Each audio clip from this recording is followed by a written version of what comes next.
Hello, everyone. This is your host, Akil Jabbar, and welcome back to another episode of SaaS District. On today's episode, we'll be talking about how to create an epic content marketing plan for your B2B SaaS company that drives real sales. Today, we have our guest, Bree Brouwer, joining us. Bree is a specialist in content writing for the B2B SaaS industry, specifically in the online video industry, where she's an expert in. She helps write content that actually ranks in the top spots in Google, has rewritten homepage copy, which has increased product downloads by more than 64%, and has written blog posts that has generated $40,000 more in extra revenue, which we'll talk about more today. Most recently, Bree was a content marketing writer at Tubular Labs, and now she's the Editor-In-Chief of Tubular Insights. For those of you who don't know, Tubular Labs is the leading global video measurement and analytics platform that powers broadcasters, publishers, and brands to create successful content and scale audiences faster.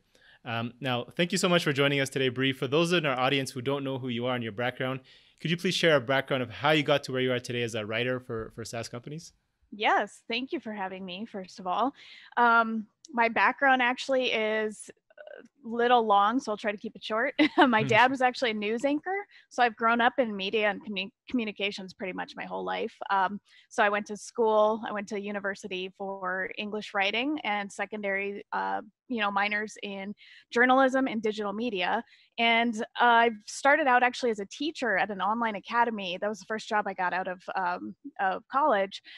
And I was teaching in English and literature and all that, and it's great. And I love teaching high schoolers in particular, but it just didn't quite work out. That's not what I wanted to do. So I moved into consulting, freelance writing and marketing and consulting. And I've been doing that for, holy cow, probably it's going to be 9 years now by mid-June. So that's pretty much how I got started in B2B content marketing. Cool. Thank you for that. Now, speaking of content marketing, as a SaaS founder or a company, there's so many different options to explore, right? You have blog articles, you have white papers, you have case studies, you have video as well. How do you know where to focus your energy and where to get started? There's just so much when there's so many options out there. Right. So while I can't speak 100% from the entrepreneurial side, I do know that with any business, it is, of course, like you were saying, to get to know where your audience is. So maybe, regardless of getting started with content marketing, maybe at some point, ping your ideas against your friends and colleagues, see where they think that audience might be lying, do some of your own research, maybe throw out a survey or so if you have a current email list, ask your current email list where they might want to see some more content or what platforms they want to see it on. So definitely start there. But then once you kind of figure out that point, I usually suggest, no matter where you start, if you start having a social media, post once or twice a day, that's fine. But I do believe it is very important that all companies have their owned and operated platforms where they put their own content marketing out. The best option, I personally feel, are blogs, because blogs still keep your rankings in Google, and if you put out fresh content, even every 2 weeks, Google's still going to see that. And the more, of course, you use keywords and SEO in your site and in your blogs, the more likely you are to rank on the first page of Google. And that, of course, takes time, which, startups don't like to hear necessarily. They want to get stuff out immediately. But the thing is, if you want more of a long-term strategy and you want it to be your owned and operated platform, you have to pretty much be looking at blogs. And if you are okay and you have that runway of about, let's say, 2 years at best, even 6 months to a year should be good enough if you have great blog posts and great SEO to get yourself in those rankings. So there was an example I was thinking of. Buffer apparently did this really well when they got started. And I saw a quote from someone over there that said, for the first several years that they were a startup, they could attribute 70% of their new leads to content marketing. And most of that came from their blog. So I consider blogs still highly important. That is where I would personally start, if that is where you think your audience could be. Awesome. And would you have anything suggested on the short-term periods of those who can't wait 6 to 12 months? Mm-hmm. Is there a faster channel, even though you don't own it per se? Right. Yeah. Social media is still good.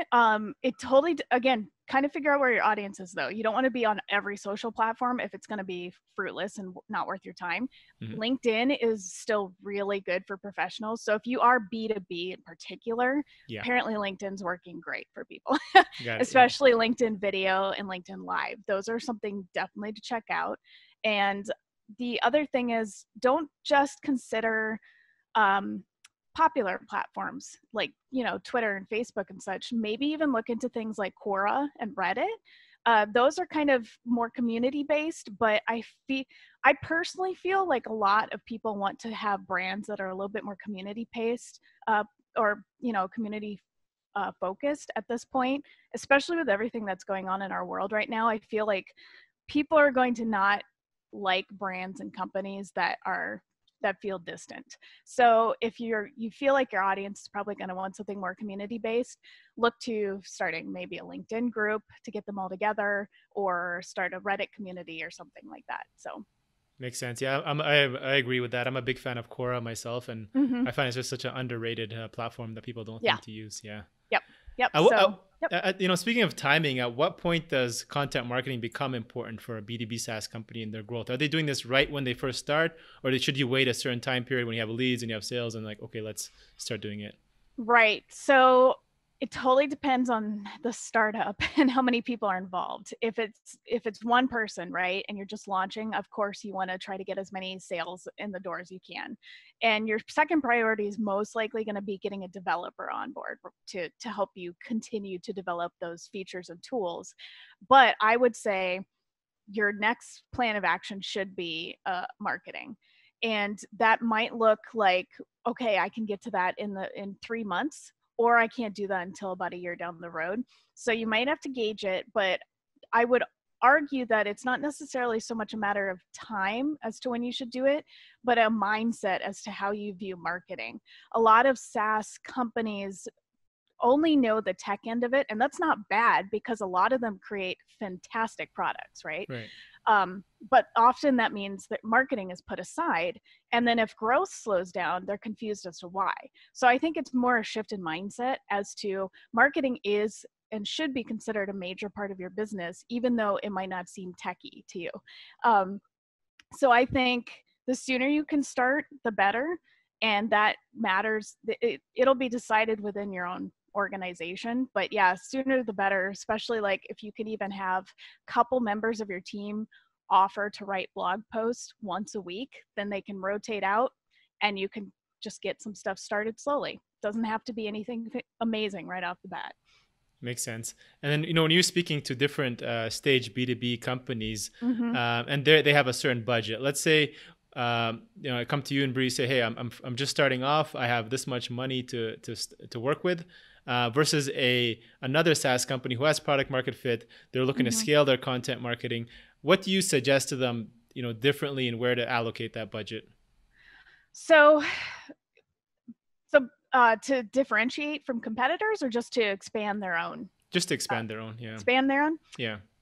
I would say, what makes you different? Like, why do you feel you're different? What other value can you offer your customers that you don't feel you currently are offering? So let's say that you have a blog and you have a couple of videos up on YouTube. That's a start of your content marketing. What about any sort of guides? Are your customers struggling with not just your product, but like something in their careers? Is there a typical problem that they address in their business? Why not write a guide or a white paper about it? It doesn't have to be long. A lot of people think white papers have to be these super long, like 20-page academic things. And that's not really the way it has to be done, right? So, start with a 5-page guide. It could even only be like 300 or words or less on each page, but with even some nice graphics and images, or even links to other videos for more assistance. So you can go there. There's, I would say the sooner you can get case studies under your belt, that's very important. Customer stories, success stories / case studies. So that usually doesn't happen, obviously, until a customer's used your product long enough that they see ROI or tangible results. But if you get those, definitely talk to them about seeing if you can write a case study about their success, because a lot of people want to hear that other customers are in the same boat they're in, the same problems. And once they see that and that your product helps solve that problem, they'll immediately be like, oh, yes, this is what I need to. So case studies, definitely, as soon as you can get on those as well, that's a good option. Would you say that is where you see the best ROI, or is there another channel that you recommend? If you're going to create a certain piece of content and you want to see some ROI, what would you focus on? I would say customer success stories and case studies probably see the best ROI. I'd have to like do Googling to see if that's like scientifically true or not. But most of the people I've ever worked with have said a lot of people like to read those. They like to read them. They can even be video interviews, honestly, case study video interviews. And I feel like, again, because it's so personal, it's a problem you address and you see the results. I feel like people react to that more easily, because I think the stat is somewhat old now, but there was a stat about 3 years ago that said new customers will click through or have a touch point on something like up to 10 pieces of content before they ever choose to work with you. Right. So the theory there is you could put out more content, and you should, but it needs to be the right content, because if you can limit that amount of touch points that convinces someone to look at your product, that's important, right? That's less work for you, and it builds trust faster with your potential customer. So case studies, I feel, do that a lot more quickly, because it's more narrow. It's, here's a problem, here's a solution, let us know if we can help you. And it's direct, and it's not just tooting your own horn. It's literally a success story from someone using your product. So I do feel that the ROI is quicker there. Okay. And I want to talk more about the video marketing side. So I know you write a lot about video marketing, as you've worked with many SaaS businesses in that industry.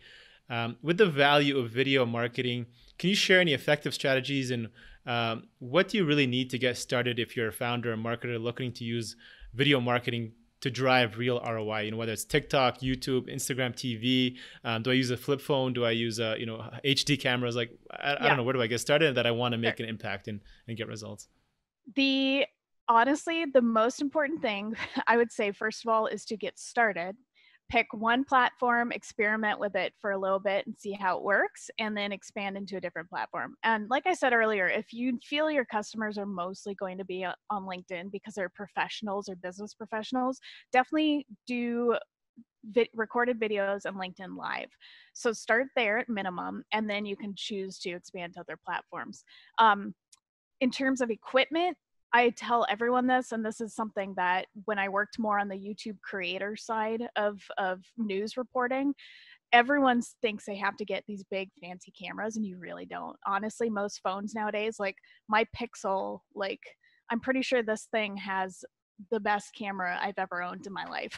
Yeah. So, but I've never owned a Canon, a professional Canon camera, but you don't need that anymore to get started. So as long as you have a relatively new phone, that's good. But actually what most people don't realize, what's most important is good audio quality. So if you can at least invest in like a Blue Yeti or a Yeti Snowball, I think the Snowball's like $50 and the Blue Yeti's like $100. Those are still considered some of the, better, affordable, like high quality microphones and such. So audio is actually more important than video quality. A lot of people are willing to overlook video quality if the audio is good. As an example, just look at the millions of people that watch esports live streams. You know for a fact that those live streams are not always up to date. There's probably some staggering and lag here and there, but people just do not care. If you have good quality and the commenters are excited about it and the game is good, they don't care about the video quality. Same thing will apply. If your customers like you and they love your product, they won't really care if your LinkedIn Live video, lags every once in a while. As long as you sound great, they'll be like, this is good information. I like this. That's right. Yeah. Yeah, I agree with that. I actually listened to a podcast the other day, and I think the interviewee was just muffled and, started getting distorted, and I just stopped it. I couldn't handle this anymore. I just shut it off. So yeah, it doesn't matter what he was saying. Yeah.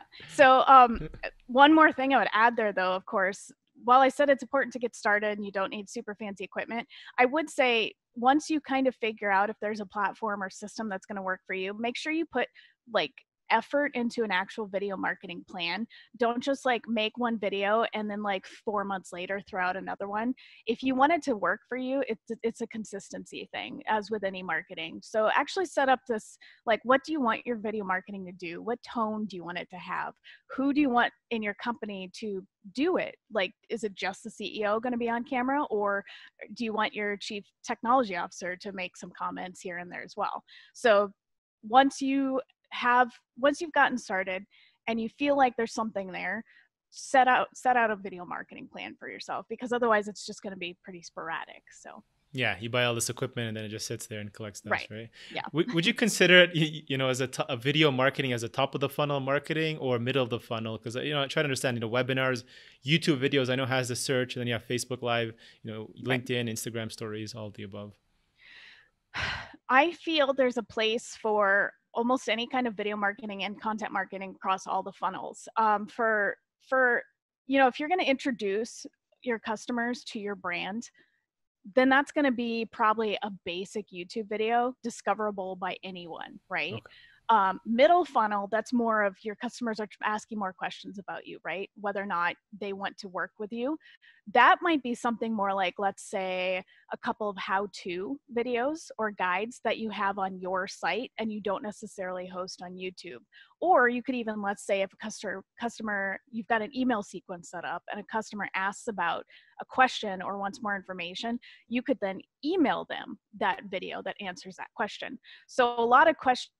One thing that I feel is pretty powerful, at least for middle of funnel, is it works for almost any stage, but I think it's probably more powerful at middle of funnel. If people have frequently asked questions, just make videos about those. And once they're in that middle, like kind of buying stage, email it to them. And don't make them long. They should only be like 2 or 3 minutes, but people get so many emails and written text per day. It sets you apart, makes you look a little bit different if you send them back video answers instead. So yeah, there's almost any stage you can use it. It's just how you use it and the level of application and relevancy, basically, right? And you would throw that on YouTube, like you'd create these little FAQ and say, hey, this is an answer. You could. I would say those would be, but that's of course introductory level, right? That's a top funnel, broad application. Like if someone wants to know, does your product do this? That's really simple. A demo you'd put right on YouTube. But let's say the stage is now at the middle funnel and they have a little bit more serious questions, like how detailed is this capability?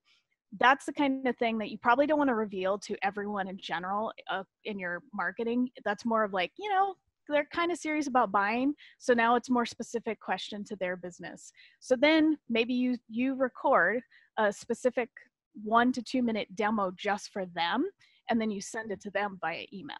So it's that kind of differentiation for each, part of the funnel that you should figure out. So makes sense. Yeah. How do you provide a great experience to your audience and stand apart to get that wow factor, whether that's content through your blog or through your video? I know, like, for example, I went to your website and I was pretty impressed. There was a nice images standing out. You had a different dress, than somebody else, and the way you wrote, it stood out. How do you provide that? It's interesting. On my end, I just figured out that this is who I am. And I felt confident dressing in 40s, 50s, and 60s attire. And, and I realized no one else really does that. Great. Good for me. It just worked out that way. But I think that's part of it, though. And that's part of my entire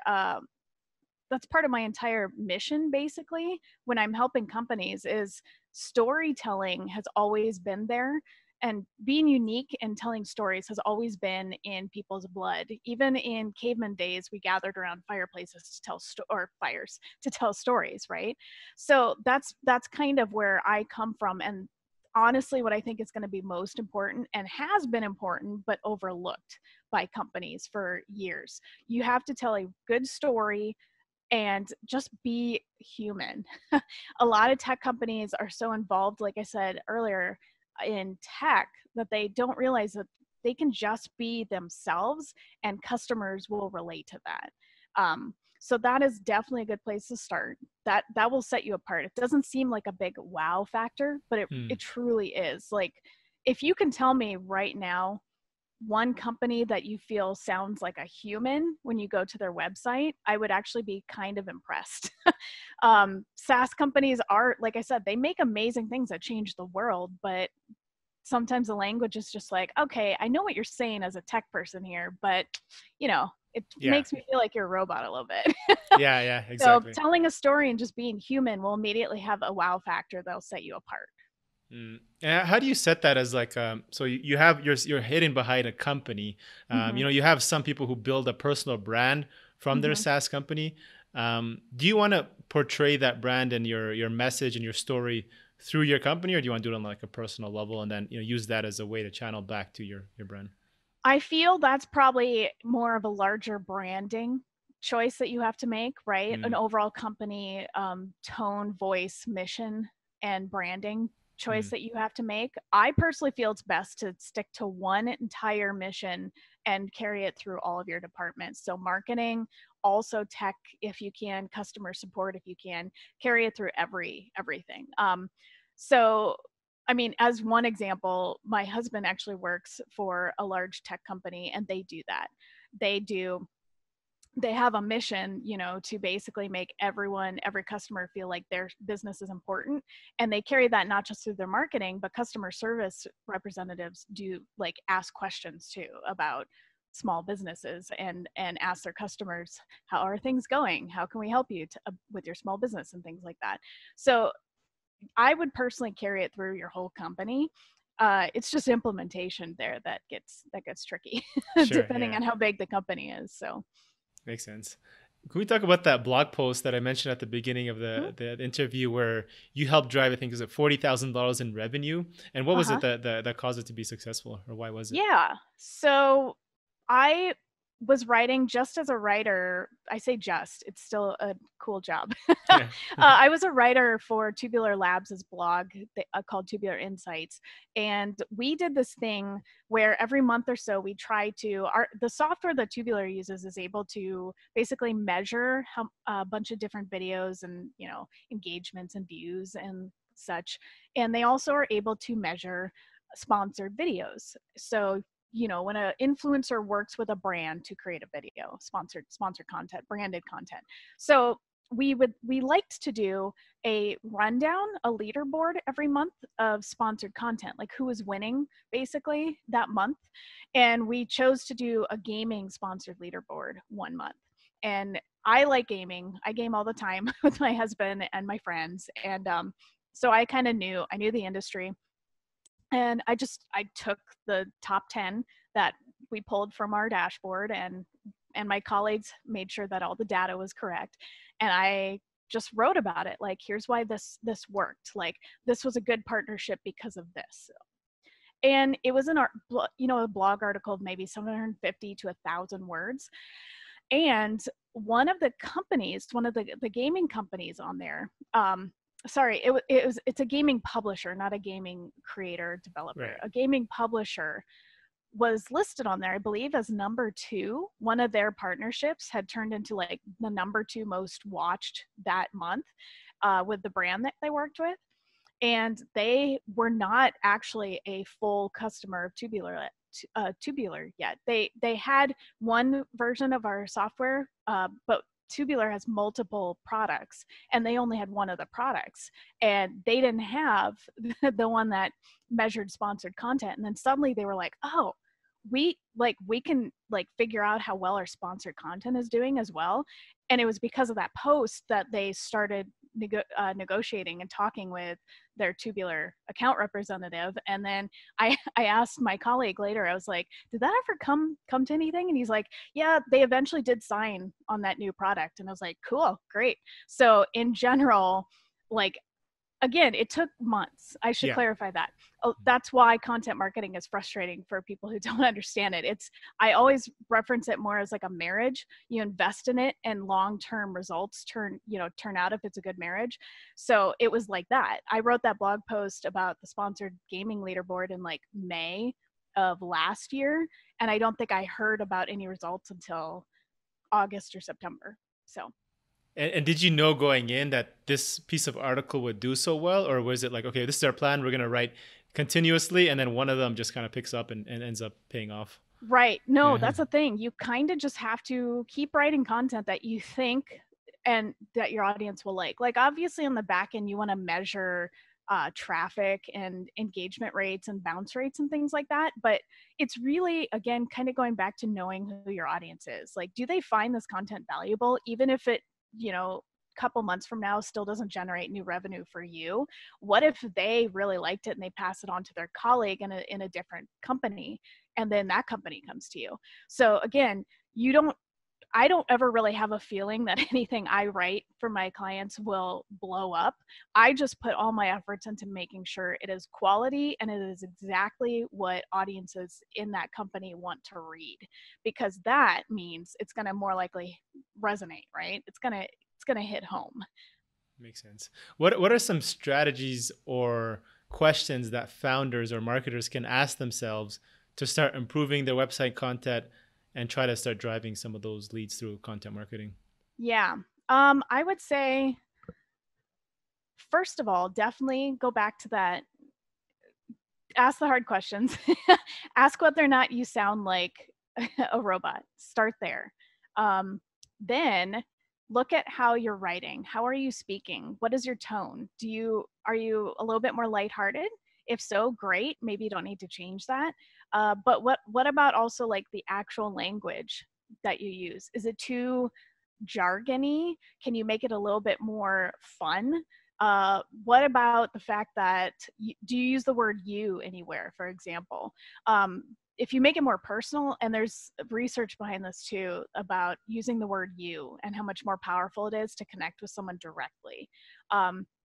Things like free, I know is another one. So say free trial helps more than start your trial now, things like that.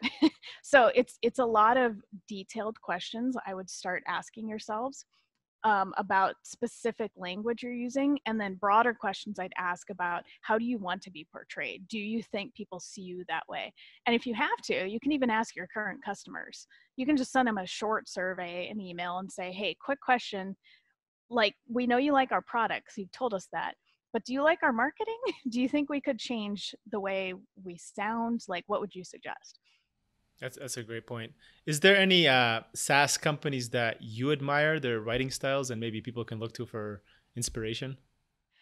Um, I I'm pretty, I'll be honest, I'm kind of bad at just skimming the web for SaaS companies. Okay. I do feel though, kind of like I said, not a lot come to mind because of the lack of humanness and uniqueness that I feel that I would like to see more of. Sure. Um, I could point out smaller companies for sure.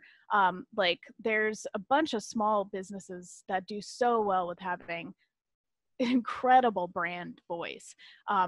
There's oh man, I'm trying to remember the name of it. There's a company out of California that makes soap. I'm gonna pull it up now because Sure. their words and their brand and their tone are so good. And it basically, I actually, for most SaaS companies, maybe what they should be doing is looking to small companies like this to see how they are a lot more personable.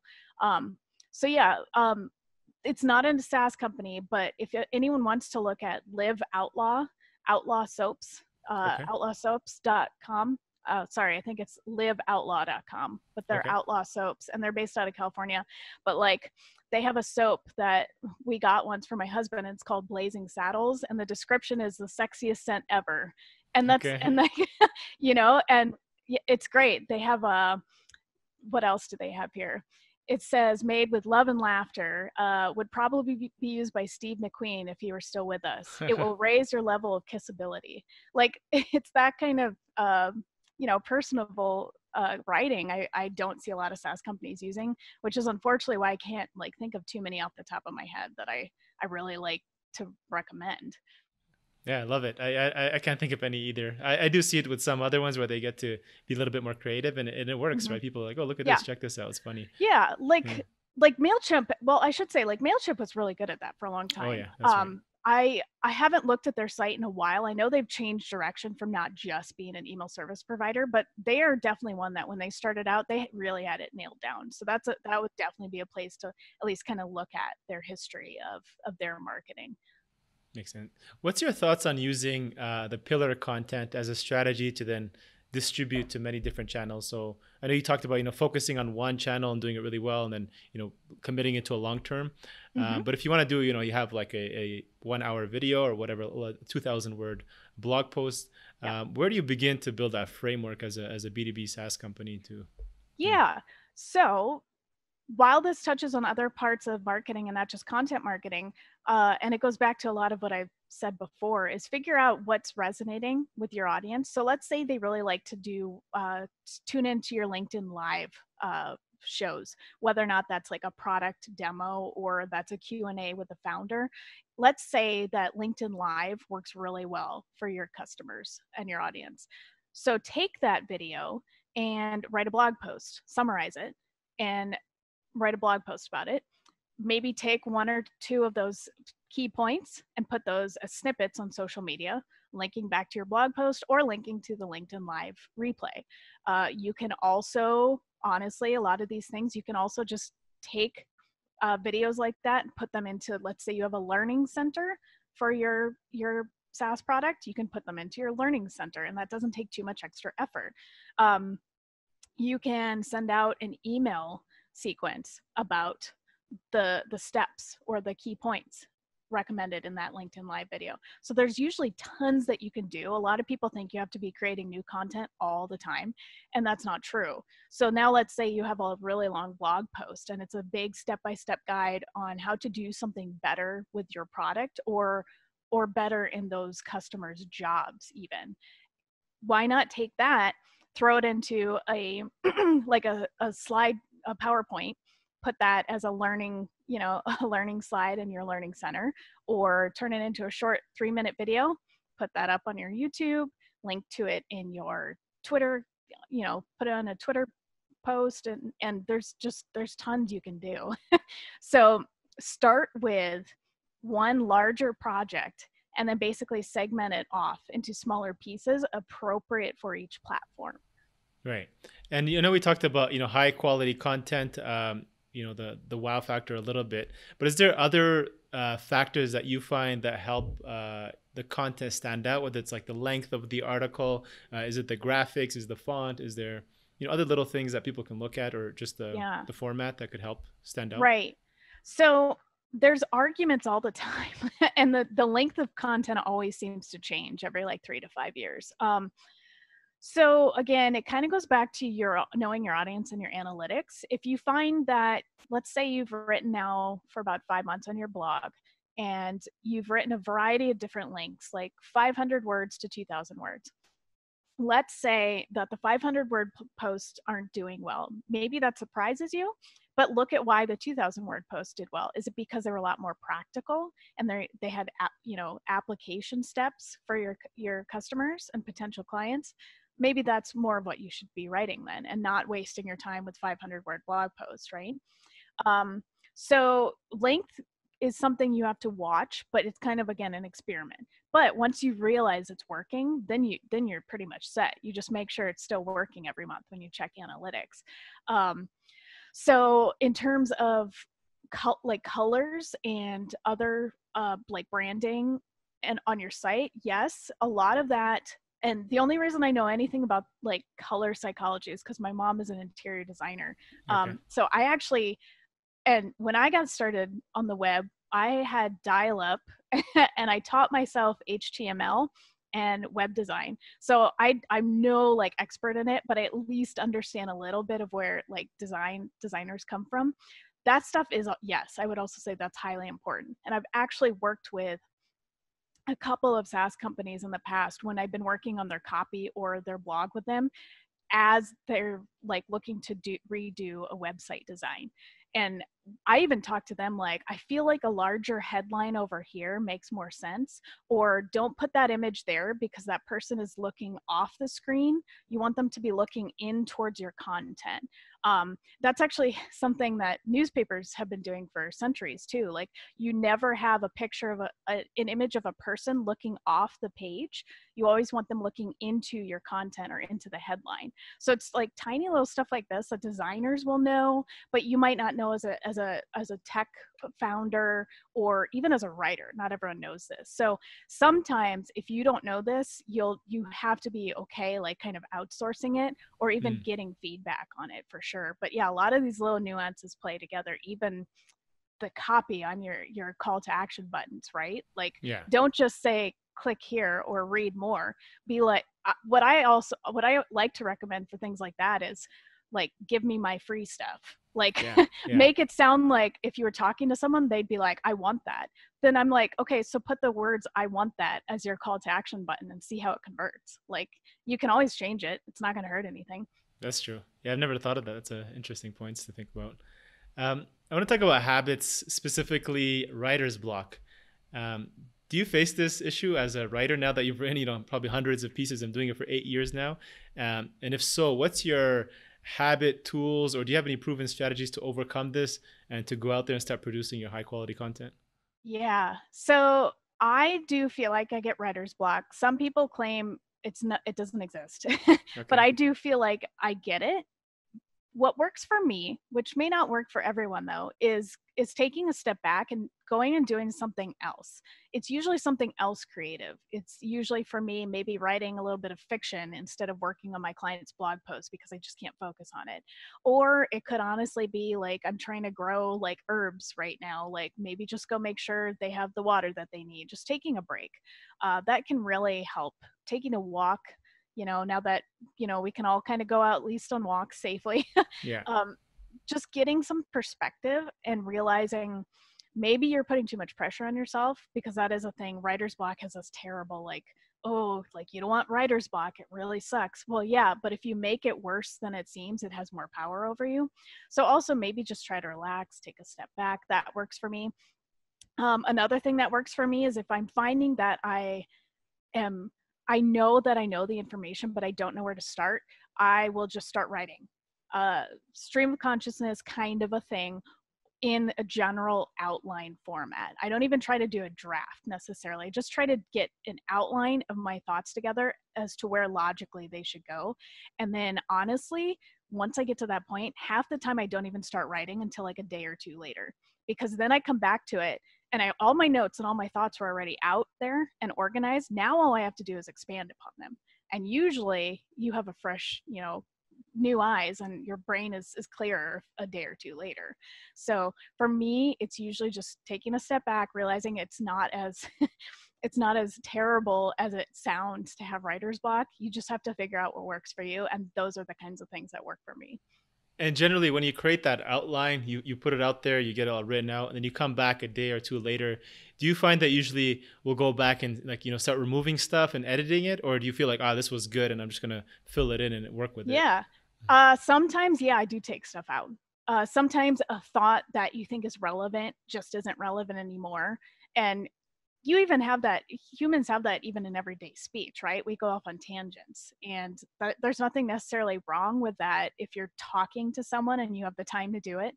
But in your business, especially as a startup, you want to pretty much make sure you're saying exactly what you need to say and get to the point. You don't want to have too much fluff, because again, like, people are busy.